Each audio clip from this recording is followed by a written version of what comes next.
Hello hello once again आप सभी का बहुत बहुत स्वागत है हमारे इस इसी परीक्षा चैनल पे।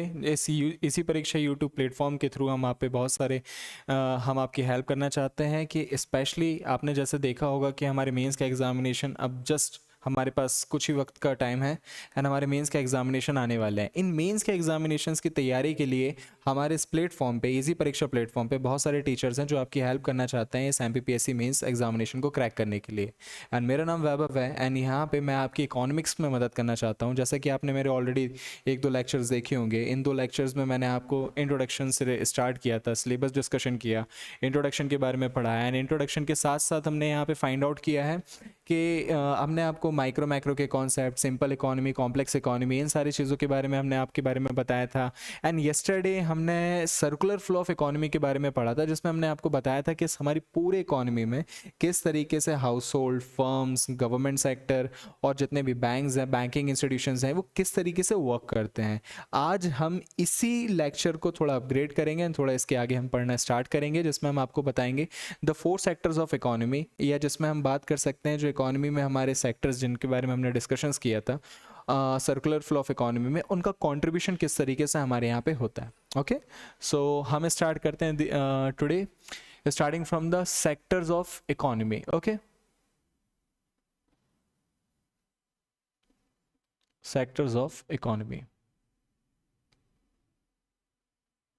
तो yesterday हमने क्या पढ़ा था? There are the 4 sectors of economy. Number 1 हमने किन के बारे में डिस्कस किया था? Number 1 is household. Number 1 is household. And number 2 हमने किसके बारे में हमने डिस्कस किया था? हाउस होल्ड के साथ साथ हमने किन के बारे में डिस्कस किया था? हाउस होल्ड के साथ साथ हमने डिस्कस किया था फर्म्स के बारे में। इसके बाद हमने डिस्कस किया था, हमने गवर्नमेंट एजेंसीज के बारे में डिस्कस किया था।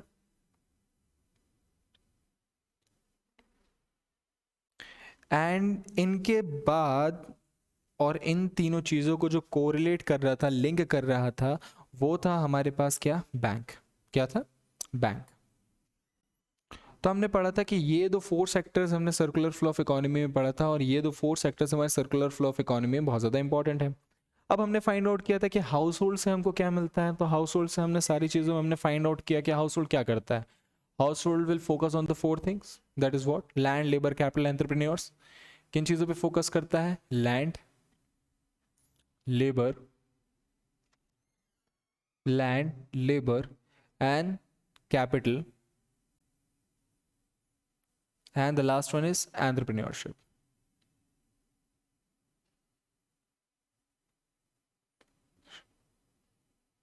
एंटरप्रेन्योरशिप। तो हमने ये फाइंड आउट किया कि ये 4 चीज़ें हमने इसमें फाइंड आउट किया था कि हाउस होल्ड इन 4 चीज़ों की सर्विसेज हमको प्रोवाइड करते हैं। मतलब हाउस होल्ड से ही हमको land, labour, capital, entrepreneurship survive होते हैं, पूरे घूमते हैं हमारी इकोनॉमी में। जब हम फर्म्स के बारे में डिस्कस करेंगे, हमने हाउस होल्ड, जब हम फर्म्स के बारे में डिस्कस करते हैं तो हमें फाइंड आउट होता है फर्म्स हमको क्या प्रोवाइड करते हैं। फर्म्स इन्हीं सेक्टर्स के लिए क्या प्रोवाइड करते हैं? हमने क्या फाइंड आउट किया था यस्टरडे? हमने डिस्कस किया था कि फर्म्स हमको प्रोवाइड करते हैं रेंट एंड लेबर्स को वो क्या प्रोवाइड करते हैं? वेजेस। लेबर को क्या प्रोवाइड करते हैं? वेजेस।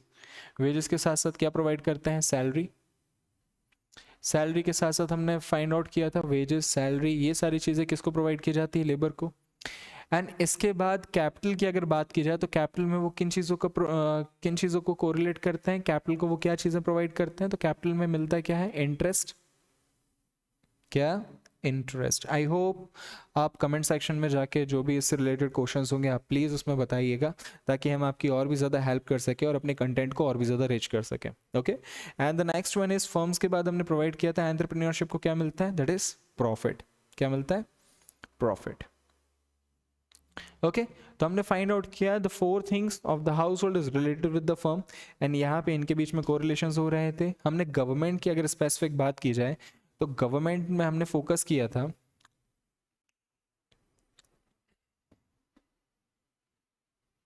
थोड़ा हम यहाँ नीचे लिख लेते हैं ताकि आपको प्रॉब्लम ना हो समझने में।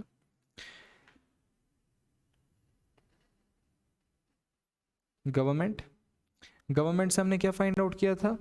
Government is related with what? Government यहाँ पे क्या था, प्लीज बताइए जल्दी। हमने गवर्नमेंट के बारे में क्या डिस्कस किया था? गवर्नमेंट क्या प्रोवाइड करते हैं? गवर्नमेंट मेनली 2 ही चीजें करते हैं। गवर्नमेंट प्रोवाइड करते हैं सब्सिडीज, ठीक है। एंड गवर्नमेंट हमसे क्या चीजें लेते हैं, दिस इज कॉल्ड टैक्सेस। तो हमने फाइंड आउट किया कि गवर्नमेंट हमें प्रोवाइड करते हैं सब्सिडीज एंड हमसे लेते हैं taxes, irrespective of the foreign companies, irrespective of the firm, irrespective of the house hold. हमने फाइंड आउट किया है कि गवर्नमेंट और जो government is all about a facilitator. तो गवर्नमेंट जितने भी सेक्टर्स होते हैं इन द हाउस होल्ड वो क्या काम करते हैं, एज अ फैसिलिटेटर काम करते हैं। Okay, and the next and the last one is what, this is called the bank. Bank, तो जो बैंक्स होते हैं, बैंक्स दो ही चीज़ों में दो ही चीज़ों की एक्टिविटीज़ में ज़्यादा इन्वॉल्व रहते हैं। The number one is savings, वो सेविंग्स या फिर हम बोल सकते हैं डिपॉजिट्स, इनमें फोकस करते हैं। एंड डिपॉजिट के साथ साथ वो किस पे फोकस करते हैं, लोन्स में प्रोवाइड करते हैं। किस पे फोकस करते हैं, लोन्स में फोकस करते हैं। So these are the sectors of an economy. हमने जो पढ़ा था household, firms, government, bank, जो हमने येस्टरडे क्लास में डिस्कस किया था। आप इसको एक बार और लिख सकते हैं। इसके बाद हम फर्दर कंटिन्यू करेंगे यहाँ पे टेरिटरी से रिलेटेड, एंड फिर हम जीडीपी एंड उसके कॉन्सेप्ट्स रिलेटेड चीज़ों को हम कंटिन्यू करेंगे। तो प्लीज़ जल्दी इसको नोट डाउन करिए, फिर अपन और आगे कंटिन्यू करते हैं।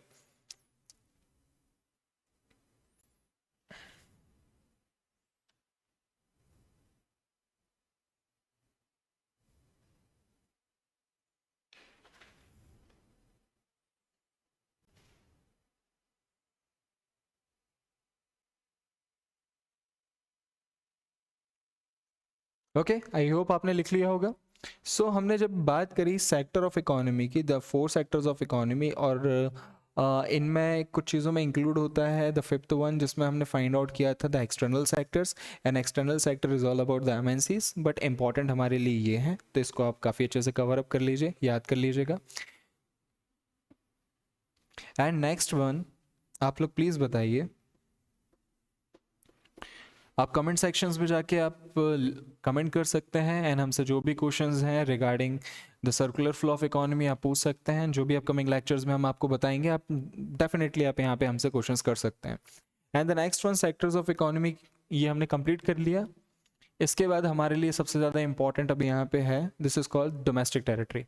What do you understand by the term domestic territory? Domestic territory क्या होता है?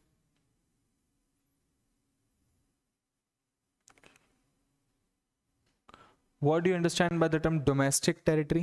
What do you understand by the term domestic territory? फिर हम यहाँ पे बोलेंगे, हम फिर इसके बाद हम यहाँ पे डिस्कस करेंगे what is domestic production, what is domestic production, what is domestic production. So domestic territory, इसके बाद आप बताइए domestic production क्या होता है? So what is domestic production?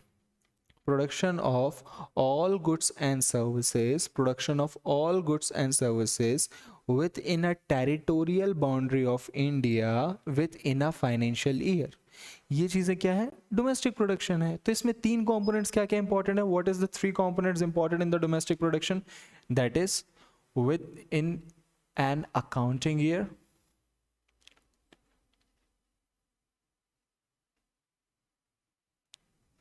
okay, and the next one is within the territorial boundary of India,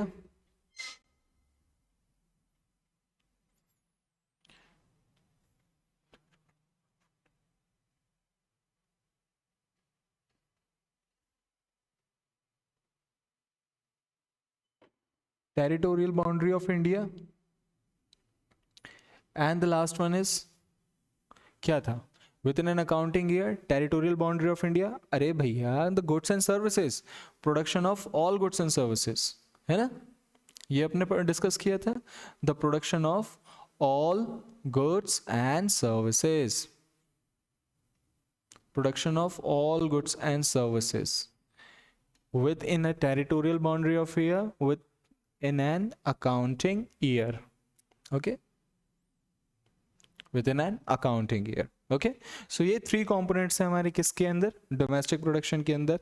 अब एक आप लोग सब यहाँ पे बताइए कि अकाउंटिंग ईयर से आप लोग क्या समझते हैं, what is an accounting year? Accounting year से आप सभी क्या समझते हैं, what do you understand by term accounting year? What do you understand by the term accounting year? Accounting year क्या होता है? आपने बजट सेशंस देखे होंगे।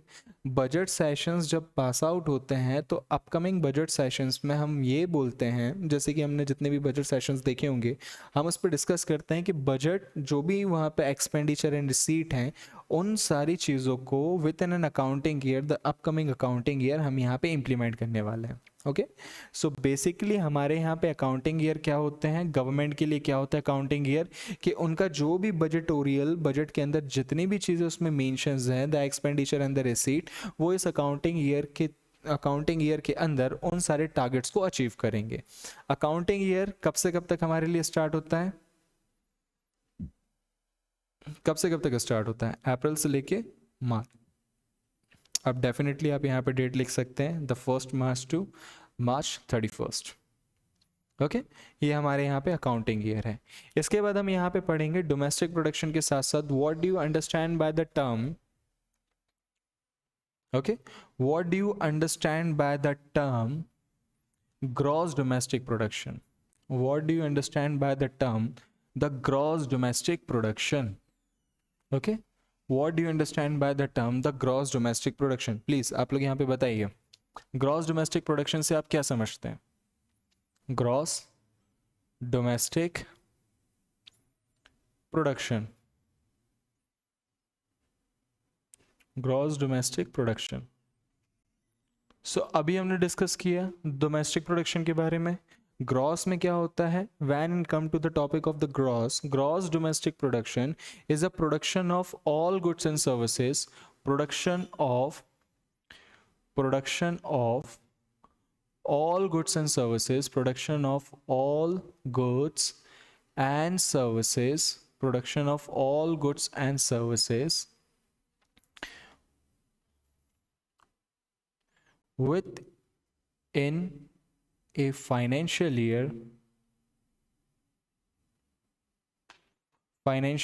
आप चाहें तो यहाँ पे अकाउंटिंग ईयर भी लिख सकते हैं, कोई बात नहीं है, within an accounting year inside the territorial या फिर geographical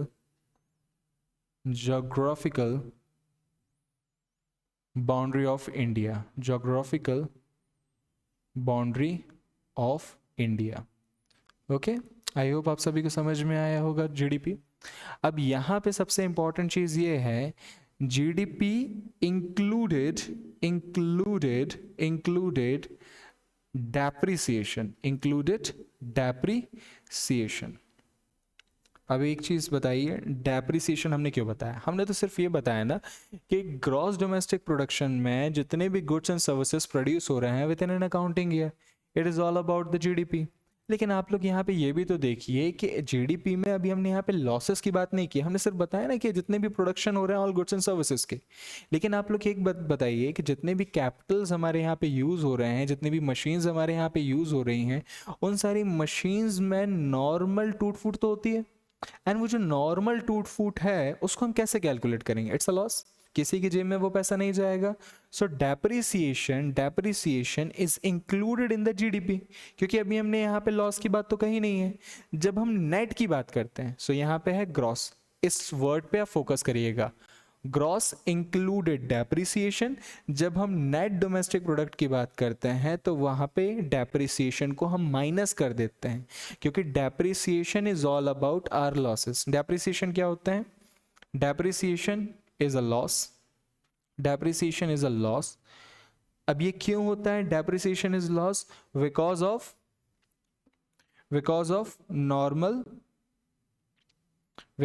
normal wear and tier.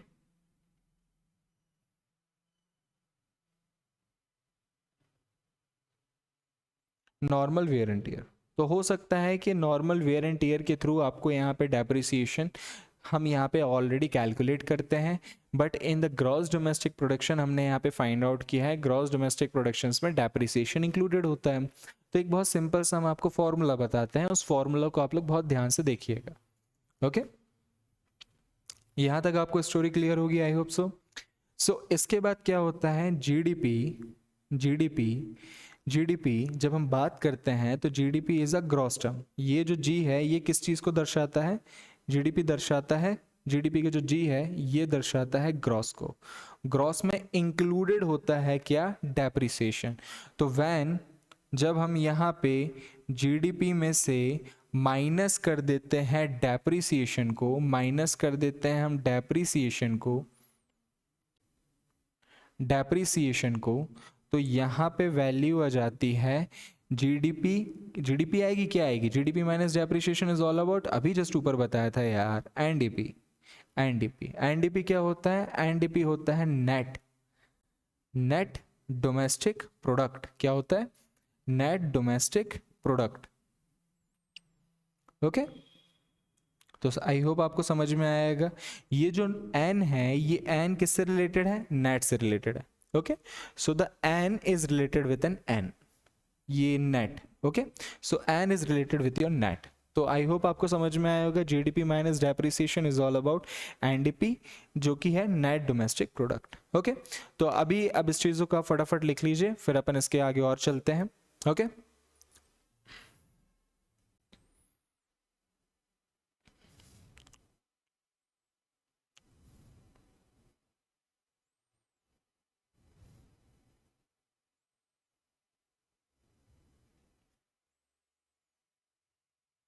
Okay, I hope आप सभी ने यहाँ पे लिख लिया होगा। एक्चुअली क्या था कि हमारे यहाँ पे जो अकाउंटिंग ईयर पहले चल रहे थे, उन अकाउंटिंग ईयर पे हमने एक चीज़ फाइंड आउट की। एक मिनट, इसको रब कर देते हैं। जो हमारे यहाँ पे जीडीपी थे, जीडीपी जब हम कैलकुलेट करते हैं तो ग्रॉस वैल्यू में डेप्रिसिएशन हमारे यहाँ पे इंक्लूडेड होता है। जिसके लास्ट हमने जो टॉपिक पढ़ा था अभी जस्ट, अकाउंटिंग ईयर्स, तो accounting years recently accounting year में हम बहुत सारी चीज़ों का कैलकुलेशन करते हैं। वी जस्ट कैलकुलेट जीडीपी, हम इसके साथ यहाँ पे कैलकुलेट करते हैं जितने भी प्रकार के हमारे यहाँ पे डेटाज होते हैं, उन सारे डेटाज को भी हम यहाँ पे क्या करते हैं, कलेक्ट करते हैं। तो collection of the data and GDP का कैलकुलेशन हो गया, या फिर हम बात कर सकते हैं सीपीआई की, अगर हम बात कर सकते हैं, एटसेट्रा। इन सारी चीज़ों को जो कैलकुलेशन होता है, वो कैलकुलेशन किसके थ्रू होता है, कैलकुलेशन हमारे यहाँ पे कौन किया करते थे, नेशनल सैंपल सर्वे ऑर्गेनाइजेशन। ठीक है, ये जो ऑफिस था, ये ऑफिस किसके अंदर आता था, हमने फाइंड आउट किया है कि ये जो ऑफिस है, इसकी जो कमांड होती है, वो कमांड किसके अंदर रहती है, मॉस्पी के अंदर होती है। किसके अंदर होती है, मॉस्पी के अंदर होती है। लेकिन इसके साथ साथ आपने एक ऑफिस और सुना होगा, ठीक है, एनएसएसओ का अपन फुल फॉर्म लिख लेते हैं ताकि आप लोग भूल ना जाए। So what is the full form of NSSO, National sample survey Organisation, National sample survey Organisation. Okay, इसके साथ साथ आप यहाँ पे समझिएगा, NSSO National sample survey Organisation, इसके साथ साथ हमने यहाँ पे एक चीज़ और फाइंड आउट की है कि एनएसओ के साथ साथ हमारे यहाँ पे एक ऑफिस और होता था जिसको हम बोलते थे नेशनल स्टैटिस्टिकल ऑफिस। क्या बोलते थे, नेशनल स्टैटिस्टिकल ऑफिस।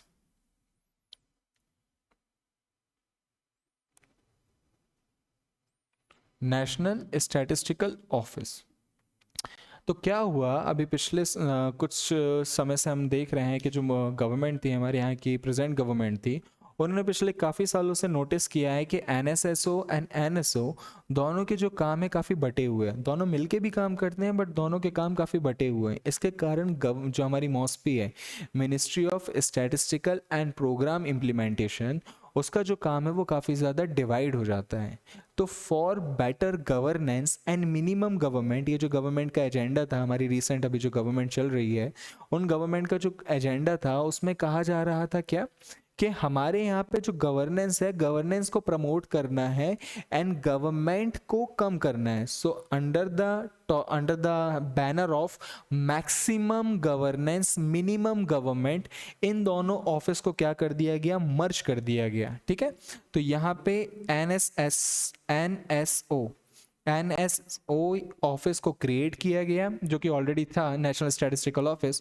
उसके थोड़ी रूल्स एंड रेगुलेशंस को थोड़ा और भी ज़्यादा सिंप्लीफाई किया गया एंड NSSO जो कि नेशनल सैंपल सर्वे ऑर्गेनाइजेशन, जिसका मेन काम सैम्पलिंग करना था, उसको भी NSO के अंदर मर्ज कर दिया गया। ओके, तो अब सिर्फ एक ऑफिस है जो कि दोनों काम करते हैं, सैंपल का भी काम करते, सैम्पलिंग का भी काम करते हैं, स्टैटिस्टिकल ऑफिस का भी काम करते हैं। ये किसके अंदर है? NSO। ये एक ही ऑफिस है। ओके, अब ये जो ऑफिस है ये प्रेजेंटली वर्क कर रहा है मॉस्पी के अंदर। किसके अंदर वर्क कर रहा है? मॉस्पी के अंदर वर्क कर रहा है। So what is a MoSPI? MoSPI is ministry of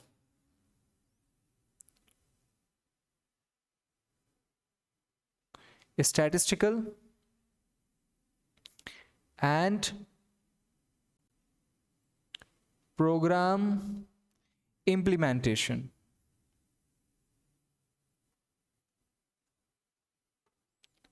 okay, so the ministry of statistical and programme implementation के अंदर मॉस्पी हमारे यहाँ पे वर्क कर रहा है। ठीक है, तो हमने फाइंड आउट किया NSO मॉस्पी के अंदर वर्क कर रहा है। मॉस्पी का फुल फॉर्म क्या है? Ministry of statistical and programme implementation. Okay, तो हमने फाइंड आउट किया है। ये एक छोटा सा फैक्ट है, आप इसको लर्न कर सकते हैं अपने एग्जाम परस्पेक्टिव से।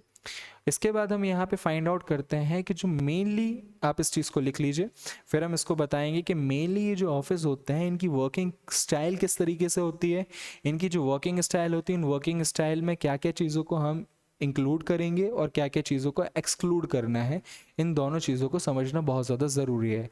एग्जाम में डायरेक्टली आपसे पूछा जा सकता है कि what are the main functions और the main components of the national sample survey organisation, और हो सकता है या फिर आप इसकी वर्किंग स्टाइल या फिर इसके जुड़े कामकाज जितने भी होते हैं उससे रिलेटेड आपसे क्वेश्चन पूछ सकते हैं। सो आप इसको नोट डाउन कीजिए, फिर अपन आगे बढ़ते हैं, कंटिन्यू करते हैं।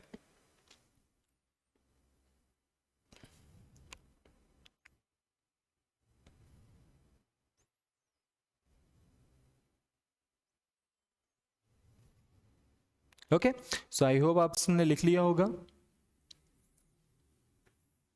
आज का आखिरी टॉपिक है, उस टॉपिक में हम डिस्कस करते हैं जो भी अभी हमने पढ़ा है जस्ट GDP में, ग्रॉस डोमेस्टिक प्रोडक्ट में। तो आप लोग एक बात बताइए, हमने उसमें बताया था कि ऑल गुड्स एंड सर्विसेज जो भी प्रोडक्शन हो रहे हैं विद इन अ टेरिटोरियल या फिर जोग्राफिकल बाउंड्री ऑफ इंडिया, उसको हम यहाँ पे कंसिडर कर रहे हैं क्या? एज अंडर किस में हम ऐड ऑन कर रहे हैं? GDP में ऐड ऑन कर रहे हैं। बट आपने एक चीज़ सोची है कि यहाँ पे जो गुड्स एंड सर्विसेज होते हैं, गुड्स एंड सर्विसेज, इनकी भी कैटेगरीज होती हैं का? क्या आपने कभी सोचा है कि गुड्स एंड सर्विसेज की कैटेगरी क्या होती है? So the category of goods and services on the basis of their consumption, on the basis of their consumption, on the basis of their consumption,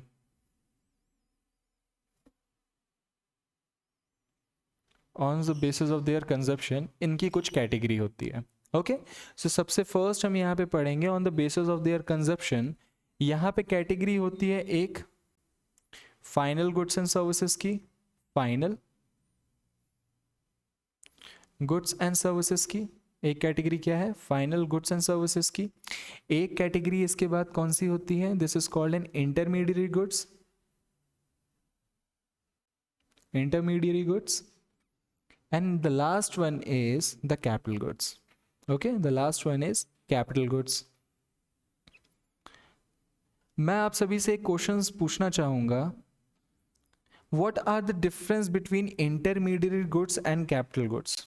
ये एक बहुत बेसिक चीज है, आप सभी को आना चाहिए। Okay, what are the difference between the intermediate goods and capital goods? Intermediary goods and capital goods both are using for the production of a particular goods and services. But what are the basic difference between the intermediary goods and the capital goods? They both are using for the further production. Okay, both are using for the further production. Intermediary goods are also using for the further production of goods and services. Even the capital goods are using for the further goods and services, for the production of the goods and services. Okay, further production of goods and services, further production of goods and services. Now please tell me ये तो हो गई similarities. Intermediate goods and capital goods both are using for the further production of the goods and services. Now what are the basic difference between the intermediate goods and the capital goods? देखिए, intermediate goods are those goods which will be exhausted during the production process. During the production process intermediate goods क्या होते हैं, exhaust हो जाते हैं. But in the capital goods they never will be exhausted. In that case capital goods क्या होते हैं, ये लॉन्ग पीरियड के लिए होते हैं. इनकी जो इन्वेस्टमेंट होता है, just an example machinery. Machinery is example of the capital goods जिनका यूसेज हम और भी लंबे पीरियड के लिए करते हैं, ठीक है, for the long period of run. तो कैपिटल गुड्स में क्या आती हैं, एग्जाम्पल यहाँ पे क्या है, मशीनरी. मशीनरी हम यहाँ पे यूज करते हैं for longer period of time and ये never will be exhausted. Machinery will never exhausted.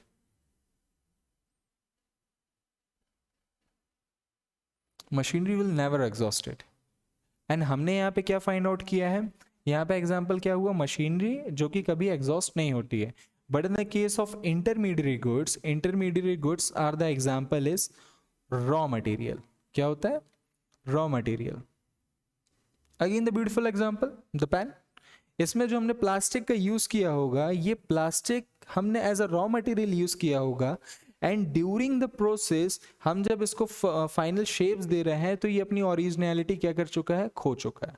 तो हमने इस पेन के प्रोडक्शन करने में जिन प्लास्टिक का यूज किया था वो प्लास्टिक अपनी ओरिजिनलिटी एग्जॉस्ट कर देता है. Okay, so in the case of intermediate goods the raw material will exhausted. क्या हो जाता है, एग्जॉस्ट हो जाता है. ठीक है, तो ये दोनों चीजें क्या हो गई हमारी, differences.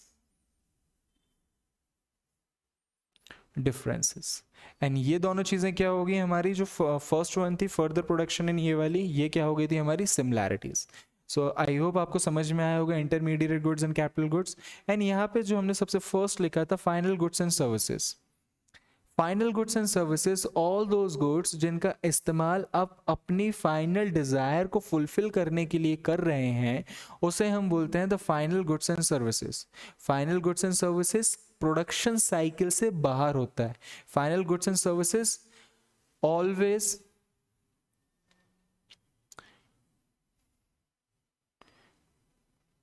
will out of the production cycle,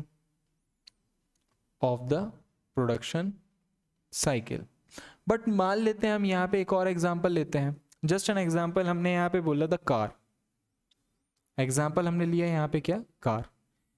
for the house hold car is the final production. For the house hold, in the case of house hold हमने यहाँ पे क्या फाइंड आउट किया, जो कार है हाउस होल्ड के case में वो यहाँ पे क्या है, कार इज एन, यहाँ पे क्या है, ये फाइनल है, फाइनल कंजप्शन है. ओके, फाइनल कंजप्शन है. बट एक बात बताइए, वही कार अगर यहां पे अगर इस्तेमाल होने लग जाए, किसके थ्रू, ओला कैब के थ्रू. तो यहां पे अगर ओला का एग्जांपल लेते हैं, ओला उबर का एग्जांपल लेते हैं, in the same case the car used by the Ola driver is an example of the capital goods, क्योंकि वो फर्दर सर्विसेज को प्रोड्यूस करने के लिए यहां पे यूज कर रहे हैं. ओके, तो यहाँ पे बेसिक चीज़ें हैं. वो जो गुड्स जिसका यूज़ हो रहा है उसके नेचर के बारे में आपको समझना चाहिए. जस्ट सपोज कि किसी टूल का अगर यहाँ पे आपने प्रोडक्शन किया है तो वो tool as a capital goods की तरह यूज़ होगा, क्योंकि वो फर्दर प्रोडक्शन में इस्तेमाल होने वाला है. बट अगर आपने प्रोडक्शन किया मेटल शीट्स का, तो वो मेटल शीट्स इंटरमीडिएट गुड्स में आ जाएगी, क्योंकि वो अपनी ओरिजिनलिटी खो देती है शायद कार बनने के लिए या किसी भी प्रकार के प्रोडक्शन में. तो हम यहाँ पे फाइंड आउट करते हैं intermediate goods are all those goods जो कि रॉ मटेरियल का एग्जांपल है, जो कि एग्जॉस्ट हो जाते हैं प्रोडक्शन साइकिल में. And capital goods are all those goods जो कि हम यहाँ पे फाइंड आउट करते हैं कि वो एग्जॉस्ट नहीं होते हैं एंड वो लॉन्गर पीरियड के लिए हमारे बिजनेस में बने रहते हैं. And the final goods and services जो कि प्रोडक्शन साइकिल से बाहर हो जाते हैं एंड फाइनली हम उनका कंजप्शन करके अपने डिज़ायर को फुलफिल करते हैं. तो आज के लिए बस इतना ही. मैं आपको कल यहाँ पे पढ़ाने वाला हूँ जितने भी हमारे जीडीपी के कंपोनेंट्स हैं, the calculation of the GDP, जिसमें हम income method, expenditure methods and production methods के बारे में हम यहाँ पे डिस्कस करेंगे. तो प्लीज़ हमारे साथ यहाँ पे बने रहिएगा इन अपकमिंग लेक्चर. एंड आज के लिए फ़िलहाल इतना ही. थैंक यू सो मच हमारे इस इजी परीक्षा चैनल पे बने रहने के लिए। आप प्लीज़ हमारे इस चैनल को ज़्यादा से ज़्यादा सब्सक्राइब करें, कमेंट्स करें, लाइक्स करें। Thank you.